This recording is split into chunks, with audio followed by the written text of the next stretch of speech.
Hey folks, this is Brian with RPG A Day 2020. Today's prompt, day number 4, is vision.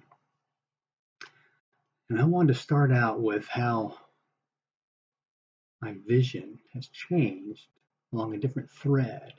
It began with RQG.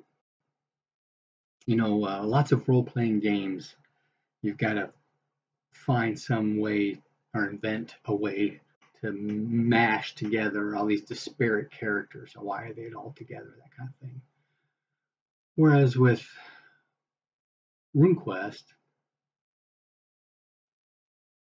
the basic premise is you all are members of a society. You have responsibilities. You have connections and relationships. And that's the vision that I caught with RQG that I am trying to run with in my campaign. In fact, I started out everybody in the party. Plus, we're all learning the rules and stuff, so I want to keep it simple anyway. So we all started out all Satari, all members of the Urnaldori clan. So they're all tied together. And one of the guys was a noble, so his dad was the Thane of this area. They have this one hold. They all are surrounded for whatever reason. Some are tied into the city. The philosopher obviously would be tied to the city. But every community is going to have an assistant shaman to help coordinate ancestor worship and that kind of thing. One guy was a fisherman, and I don't remember all the other ones exactly, but they all were part of this community, and that actually helped me railroad the scenarios, because as we tied in to things happening, hey, something happens, the clan head says, hey, I need somebody to go do, or not clan head, the local thing says, hey, I need somebody to go do this. Son, grab your buddies, go do this, that kind of thing. Which initially helped a lot. Obviously, but I only have one player left from that initial group. And I've got a second one who came on fairly early on. The rest are all actually pretty recent ads. And so it was, what's the connection? How do we bring them in? That kind of thing.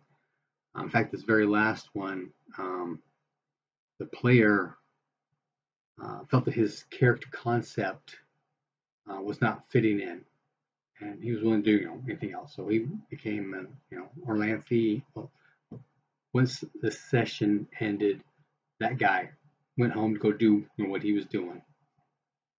So how do we get this new player in? Well, they're dealing with this Orlanthe temple, and the guy was willing to do an Orlanthe, which made an Orlanthe guy. They're out of Whitewall, so he's a NPC, because Whitewall said, okay, we'll send you a group of guys.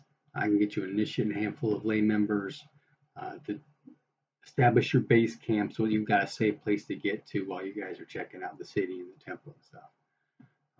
And so the initiate of the group was the new player. And so he's actually just there as an assignment for his job. So we're going to see how that plays out as the scenario progresses, and as this chapter closes out and the new one opens up. We'll see. Maybe we'll end up just doing this whole mash thing. Remember, I had one guy who was in just for a couple of sessions, and he came in as a prisoner of the brew. The brew had captured him, and they were taking him back, and so the party rescued him. And, yeah, I want to kill these brew. But that's a vision that I've had for role-playing that's generally very different than most RPGs, where everybody rolls up their own guy, they figure out something, and we all spin together on why we're all together. Whereas in my game, my campaign, we're all part of a community. We're all part of an organization. We're all part of a society. We have relationships. We have responsibilities, some of which have been going by the wayside. These guys have been camped out here by Whitewall for so long. But anyway, that's the vision I have for my campaign. What's the vision you have for your game? Happy gaming.